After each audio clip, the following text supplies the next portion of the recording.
Wesh les sauces, bien ou quoi? Aujourd'hui on va parler d'un sujet dont tout le monde parle sans vraiment savoir. On va parler de la protéine.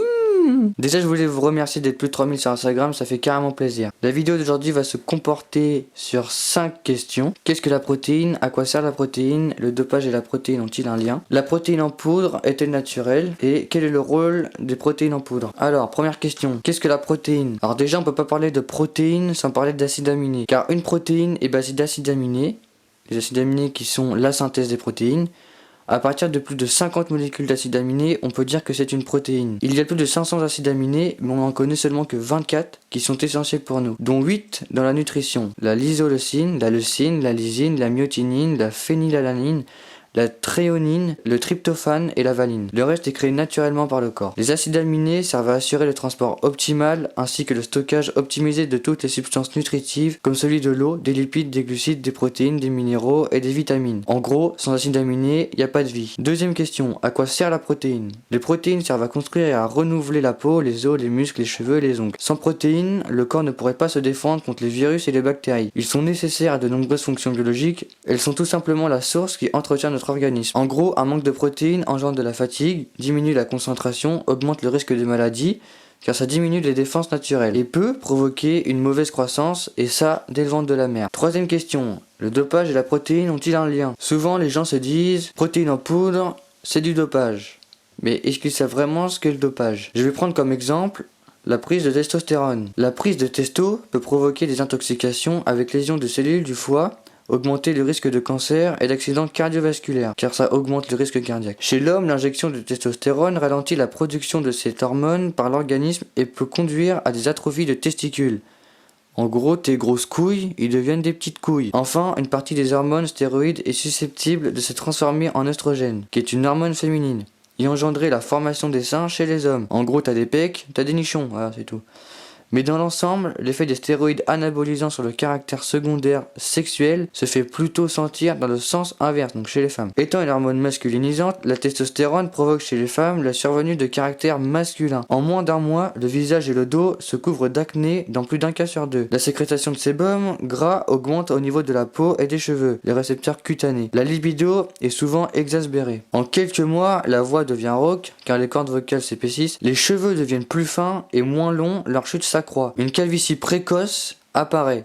En gros, tu perds tes cheveux hyper vite. Au niveau des lobes frontaux, ta barbe et la moustache qui pousse. Poils qui poussent en bas sur ta chenille, sur les cuisses, le tour des mamelons, donc en gros autour de tes petits tétés. Et la région située entre les seins se couvre d'une pilosité masculine. Les règles sont stoppées, le clitoris et les grandes lèvres ont tendance à grandir. Les seins s'atrophient, le bassin s'affine tandis que les épaules s'élargissent. Selon le régime alimentaire, les muscles peuvent grossir et leur relief s'accroît. En gros, ils sont plus formés, ils sont plus dessinés. Les comportements tendent vers une recherche effrénée de plaisir et donc une agressivité décuplée. En gros, t'étais un chat, t'es un tigre.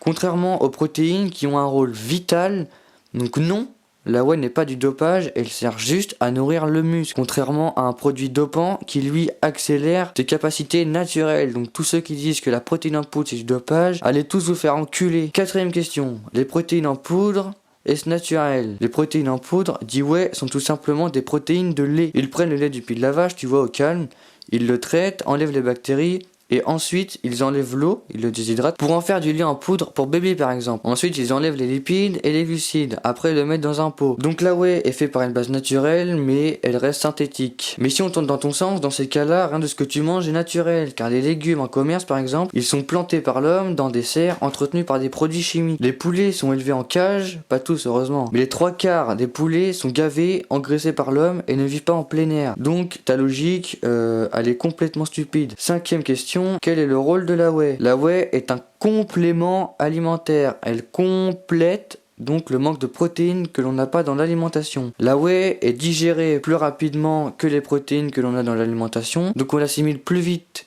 que de la protéine de poulet. Il faut savoir qu'on a besoin d'environ 2 grammes de protéines par poids de corps. Donc pour une personne de 60 kg, elle aura besoin de 120 grammes de protéines. Et si elle n'a que 100 grammes de protéines dans son alimentation, elle pourra compléter par des protéines en poudre.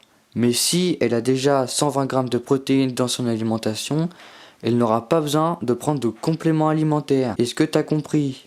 C'est compris ou pas? C'est rentré dans ton crâne?